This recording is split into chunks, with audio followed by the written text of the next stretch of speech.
এখনো পর্যন্ত কিছু কিছু সরকারি যারা কর্মচারীরা আছেন, যেমন পঞ্চায়েতে আপনারা বিগত দিনে কয়েকদিন আগেই দেখেছিলেন যে অন্নপূর্ণা যোজনা নিয়ে যে ঝামেলাটা হয়েছিল, তো সেই রকম আশা দিদিমণিরাও কিছু কিছু আশা দিদিমণিরা আছে এমন অ্যাটিটিউড দেখাচ্ছেন যে ওনারা তো কোনো কিছু কাজ জানেনই না, ওনাদের স্বামীদেরকে দিয়ে কাজ করাচ্ছেন এবং ওনাদের যে কাজ প্রত্যেকটা বাড়িতে বাড়িতে গিয়ে পরে আপনার আয়ুষ্মান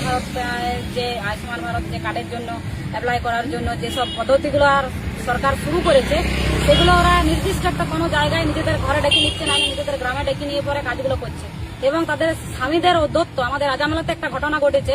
তো তার স্বামী যে এবারে একজন ব্যক্তিকে যে এবারে চড়চাপড়ও দিয়েছে, এরকম অনেক বিক্ষিপ্ত ঘটনা আমার বিধানসভায় অনেক জায়গা থেকেই আসছে যে আমরা ফর্ম ঘরে ঘরে দিয়ে চলে এসেছে কিন্তু সেগুলো নিতে যাচ্ছে না, বলছে আমার ঘরে এসে দিয়ে যেতে হবে। এইরকম পরিস্থিতি অনেক জায়গা থেকে শোনা যাচ্ছে, এরকম সিচুয়েশনের মধ্যে চলছে। তো এরকম করলে পরে সাধারণ মানুষ তো ক্ষিপ্ত হচ্ছে, সাধারণ মানুষ সরকারকে দোষ দিচ্ছেন। তাই যারা সরকারি কর্মচারী, যারা সরকারের জন্য কাজ করছেন, তারা সঠিকভাবে কাজটা করুন, এটাই আমার অনুরোধ। তারা এমন উদ্যত দেখাচ্ছেন যেন তারাই সবকিছু আর কেউ কিছু জানে না, কেউ কিছু বুঝে না। সাধারণ মানুষ আজকে